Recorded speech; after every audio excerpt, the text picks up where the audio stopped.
মাহে রমজান সামনে, এবারের রমজানে টার্গেট নাও 30 দিনের রোজার মাধ্যমে দিল থেকে আল্লাহর কাছে এইভাবে 30টা দিন হাতে গুনে তুমি আল্লাহর সাথে ওয়াদাবদ্ধ হও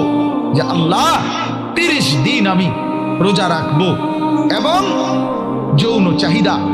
লজ্জাস্থানের চাহিদা, অশ্লীলতা, বেহায়াপনা, নর্তকী, নাচ গান, উলঙ্গ ছবি দেখা, নারীকে নিয়ে চিন্তা ভাবনা, মেয়েকে নিয়ে অশ্লীল চিন্তা ভাবনা, অবৈধ কোনো প্রেম সম্পর্ক, হারাম কোনো রিলেশন, এই সব ত্যাগ করে বন্ধু 30টা দিন মনোযোগ দিয়া রোজা রাখো, তারাবি পড়ো, ইফতার করো, সাহারি করো, তাসবিহ পড়ো, তেলাওয়াত করো, কোনো আলেমে দ্বীনের সাথে উঠা বসা করো, ইমাম সাহেবের সাথে সম্পর্ক করো। ইনশাআল্লাহ দেখবা